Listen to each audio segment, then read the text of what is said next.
Si Charles Rain ay isang kilalang teroristang British na nag-orkestra ng maraming pambobomba, pagpatay, at iba pang mga karumal-dumal na krimen.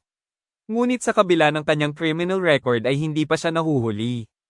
Ang katotohanan, si Charles ay isa ring escape artist na ginagamit ang kanyang lakas at panlilinlang upang makatakas sa mga awtoridad. Sa unang eksena ay makikita natin siya sa isang silid ng operasyon kasama ang ilang mga doktor na nakapaligid sa kanya. Sasailalim pala siya sa isang pamamaraan para tuluyang mabago ang anyo ng kanyang mukha at ito ang ika-10 beses na gagawin niya ito. Nang magtanong ang pinunong doktor kung kailangan niya ng anumang anesthesia upang kayanin ang sakit, tumanggi si Charles na nagsasabi na gusto niyang maramdaman ang sakit at gusto niyang sumailalim sa operasyon na may ganap na kamalayan. Samantala may mga pulis na nagtipon sa labas ng gusali, may nagbigay ng impormasyon sa kanila tungkol sa kinaroroonan ni Charles at naroon sila para salakayin ang surgery room at hulihin siya. Ngunit bago nila simulan ang misyon, binalaan ng pinunong pulis ang lahat na si Charles ay isang mapanganib na mamamatay tao na may kakayahang pumatay ng ilang lalaki ng mag-isa. Maya-maya ay dahan-dahan silang pumunta sa ika-13 palapag kung saan gagawin ang operasyon. Sa kasamaang palad para sa kanila, si Charles ay handa sa anumang mangyayari. Sa sandaling pumasok ang mga pulis sa silid, tinapos niya ang punong doktor, iniwasan ang mga bala, at pagkatapos ay tumakbo sa pasilyo. Pagkatapos ay binasag ni Charles ang isang salamin na bintana at tumalon palabas ng gusali, at sa kabila ng pagkahulog mula sa ika-13 palapag ay perpekto siyang lumapag ng walang anumang pinsala. Nagawa pa niyang tumakbo ng buong bilis na parang ang pagtalon mula sa mga gusali ang kanyang talento, gayunpaman, gaano man siya kabilis tumakbo ay may mga sasakyan ang mga pulis at kalaunan ay na-corner siya. Sa ganitong paraan, ang sikat na si Charles Rain ay nahuli sa wakas pagkatapos ng 15 taon ng pagiging mailap. Lumipat ang eksena sa isang eroplano kung saan ang isang magandang flight attendant na si Martha ay isa-isang tinitingnan ng mga pasahero. Mukhang maayos ang lahat nang biglang bumunot ng baril ang isang lalaki at ginawa siyang hostage, nagbanta siya na papatayin siya kapag hindi natugunan ang kanyang mga kahilingan. Bilang tugon ay hindi inaasahan na sinipa siya ni Martha sa binti na nagbigay ng sapat na oras sa kalapit na pasahero para kunin ang baril mula sa kanya. Pagkatapos nito ay nagsimulang pumalakpak ang lahat at sa wakas ay nahayag na ang lahat ay isang sesyon lamang ng pagsasanay upang sanayin ang mga flight attendant na ipagtanggol ang sarili. Ang lalaki ay si John Cotter, isang sundalo na nakatanggap ng maraming parangal at retiradong Secret Service agent na kilala sa kanyang matigas na paninindigan sa mataas na antas ng mga krimen. Pagkaraan ng ilang sandali, dumating ang General Manager ng Atlantic International Airlines na si Sly Del Vecchia at dinala si John palabas. Mukhang matalik na magkaibigan ang dalawa at sa oras na iyon ay hiniling ni Sly sa kanya na bumalik sa trabaho at maglingkod muli sa bansa, ngunit tumanggi si John. Binanggit niya na ayaw na niyang ipagsapalaran ng kanyang buhay para sa iba, gayunpaman, nag-alok sa kanya si Sly ng trabaho bilang pinuno ng Counter-Terrorism Unit sa Atlantic International Airlines. Saglit na nag-isip si John, at sa wakas ay tinanggap niya ito nang sabihin sa kanya na kailangan lang niyang magtrabaho ng 2 beses sa isang buwan. Sa ibang lugar ay inihatid si Charles sa kanyang selda kung saan naghihintay sa kanya ang kanyang abogado, ibinunyag ng huli na pinaplano ng mga awtoridad na dalhin siya sa California at patayin siya gamit ang electric chair. Sinabi ng abogado na ang tanging paraan upang maiwasan ito ay ang magpanggap na baliw, ngunit sa kasamaang palad ay hindi tinanggap ng kilalang terorista ang mungkahi at inuntog niya ang ulo ng abogado sa mesa habang sinasabing hindi ako baliw. Sa sumunod na eksena, makikita natin ang isang walang damit na si John na nagmumuni-muni at inaalala ang tungkol sa kanyang nakaraan. Nag-flashback ang pelikula ilang taon na ang nakalipas kung saan bumibili si John at ang kanyang yumaong asawa sa isang convenience store. Sa oras na iyon ay biglang may dumating na magnanakaw at nagtangkang magnakaw ng pera sa counter, at bilang isang taong may integridad ay sinubukan siyang pigilan ni John, ngunit hinawakan ng magnanakaw ang kanyang asawa at ginawang hostage. Lahat ng tao sa tindahan ay umatras, ngunit sa kabila nito ay binaril ng magnanakaw ang kawawang babae.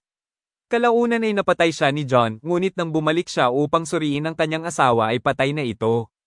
Dahil sa insidente ay labis siyang natroma kaya huminto siya sa kanyang trabaho bilang isang special agent at lumayo sa mga tao sa loob ng maraming buwan. Sa kasalukuyan, naghahanda si John para sa kanyang unang araw sa trabaho. Kailangan niyang manatiling hindi alam ang pagkakakilanlan at bantayan ng isang malaking Lockheed airline na may halos 200 pasahero. Si John ay nakatalaga sa Passenger 57, ang pamagat ng pelikula. Nagkataon na si Charles at ang 2 ahente ng FBI ay sumakay din sa eroplano na nagpapahiwatig na ang biyahe ay patungo sa California. Ang isa sa mga flight attendant ay si Marta, habang ang isa naman ay isang magandang dalaga na nagngangalang Sabrina. Samantala, isang batang lalaki ang nakakita kay Charles at kumilos na para bang binabaril siya. Bilang tugon ay nagpanggap na patay ang mamamatay tao, gayunpaman, nang binaril niya ang bata pabalik, ang kanyang posas ay nahayag na ikinaalarma ng mga pasahero na malapit sa kanya. Nagsimula silang mag-isip kung ligtas ba ang biyahe, kaya naman tiniyak ni Sabrina sa kanila na walang dapat ipag-alala. Pagkaraan ng ilang sandali, tinawagan niya ang isang nakapaghihinalang lalaki na mukhang empleyado sa airlines na nasa ibabang lugar ng eroplano at hiniling sa kanya na ipadala na ang espesyal na serbisyo.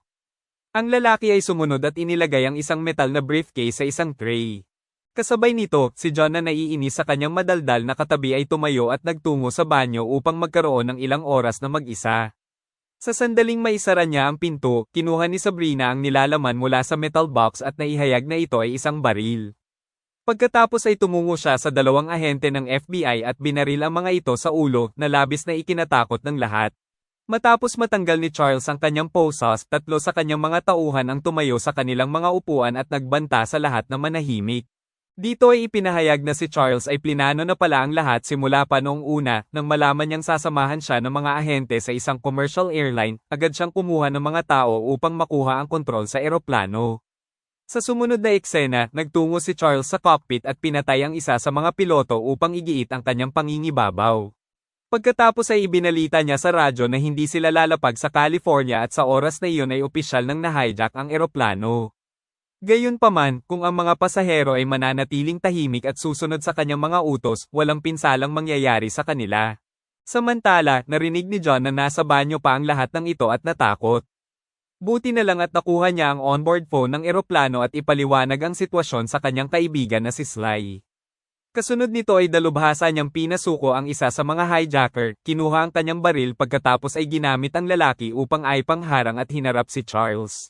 Ngunit sinunggaban din ng huli si Marta na lumikha ng matinding showdown sa pagitan ng dalawa. Gayunpaman, hindi nagtagal ay binitawan ni Charles ang flight attendant at binaril ang isang inosenteng lalaki upang patunayan ang kanyang punto. Pagkatapos ay nagpaputok siya ng baril kay John, ngunit hindi sinasadyang napatay nito ang isa sa kanyang mga tauhan. Sinamantala ni John ang kaguluhan at tumakbo papunta sa elevator kasama si Marta at nakarating sa lugar ng mga kargamento. Doon ay nakita nila ang nakakapaghinalang lalaki mula kanina at tinanong siya kung may alam siya tungkol sa mga hijacker. Nagkunwari na nabigla ang lalaki, ngunit sa isang pagkakataon ay naglabas siya ng kutsilyo at sinubukan na salakayin si John. Nagkaroon ng matinding tunggalian ang dalawa, at sa huli ay nagawang patumbahin ng ating bida ang masamang tao sa pamamagitan ng isang kahangahangang sipa. Matapos siyang atali, tumungo sina Marta at John sa avionics section ng eroplano kung saan iminungkahi ng huli na itapon nila ang lahat ng gasolina at puwersahin ang isang emergency landing. Mahigpit na tinututulan ni Marta ang ideya dahil posible itong magresulta sa isang pagbagsak.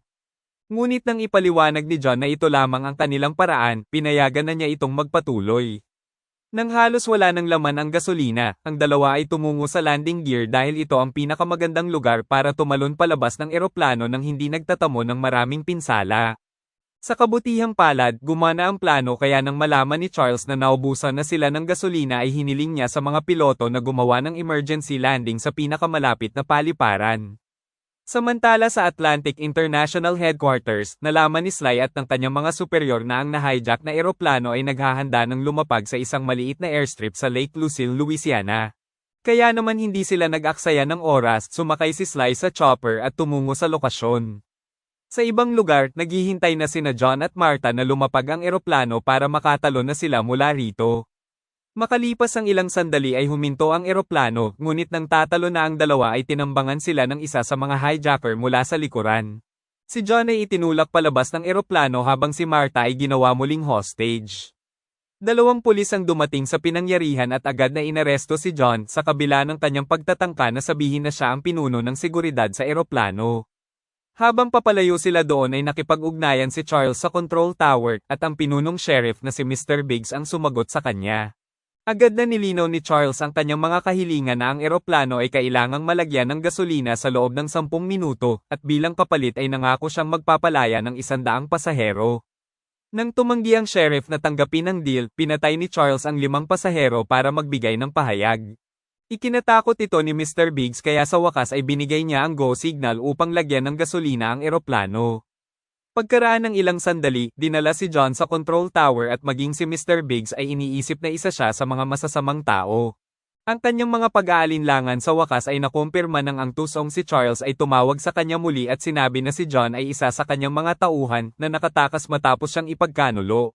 Nang marinig ito ay inutusan ni Mr. Biggs ang kanyang mga opisyal na ikulong si John sa basement, ngunit ang huli ay magaling na lumaban sa kanila, kinuha ang motorsiklo ng pulis at tumungo sa airstrip. Samantala pagkatapos lagyan ng gasolina ang eroplano, nagpakawala si Charles ng 100 pasahero gaya ng ipinangako gayunpaman, sinamantala niya ang kaguluhan at lumabas din siya kasama ang dalawa niyang lalaking tauhan at tumungo sa malapit na carnival.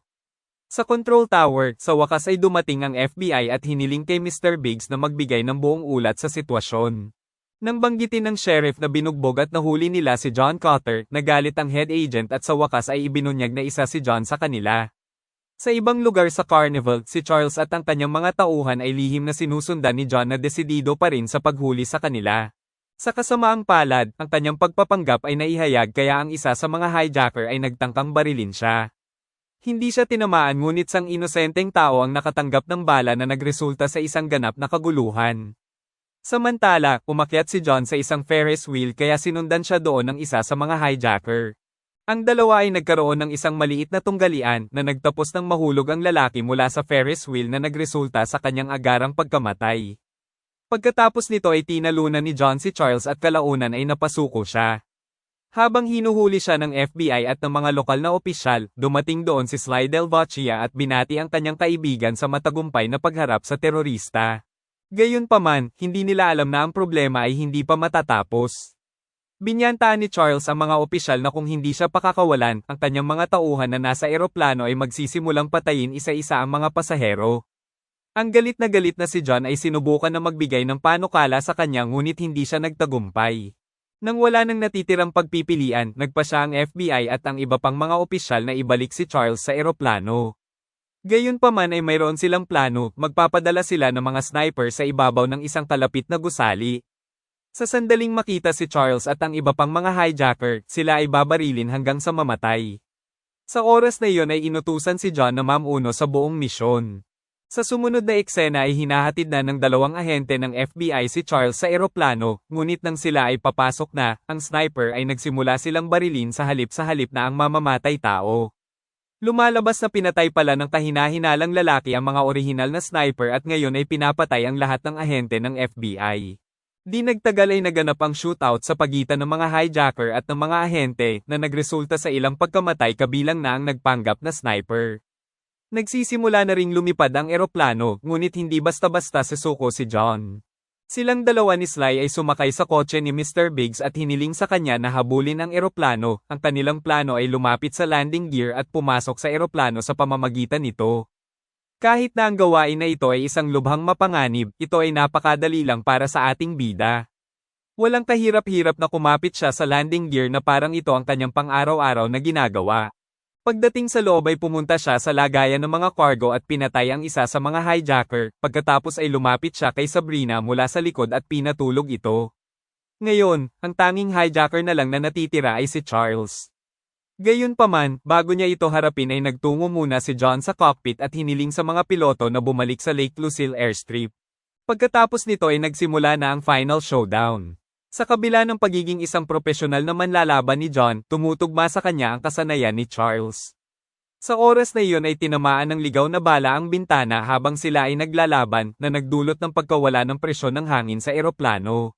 Nasira din ang pangunahing pinto, at si Martha na nakatayo lang sa tabi nito ay naiwang nakabitin para sa kanyang mahal na buhay. Buti na lang at mabilis kumilos si John, dinala niya si Charles malapit sa nasirang pinto. Nagpalitan ng dalawa ng ilang huling suntok at sa dulo ay nanaig si John sa pamamagitan ng pagsipa sa terorista palabas ng eroplano. Dahil patay na ngayon ang mamamatay tao, natapos na ang kaguluhan at ang lahat ng mga pasahero ay nagdiwang sa pamamagitan ng pagpapakita ng ilang mga nakakakilabot na galaw. Pagkatapos ay nakipag-ugnayan si John sa kanyang mga boss sa control tower at ipinaalam sa kanila na pinabagsak niya si Charles na nagbigay sa kanila ng kaligayahan. Sa huling eksena, sa wakas ay lumapag ang eroplano at ang lahat ng mga pasahero ay inihatid sa kaligtasan. Si John na napapagod na sa lahat ng kaguluhan ay hindi man lang nag-abalang humarap sa mga reporter at pasimpleng lumayo kasama ang kanyang bagong kasintahan na si Martha. Natapos ang pelikula ng kausapin ni Sly ang mga mamamahayag at buong pagmamalaking sinabi na siya ang namamahala sa buong operasyon. Salamat sa panunood. Para lagi kayong updated sa susunod na kwento, mag-subscribe at siguraduhin na naka-on ang notification bell. Ingat!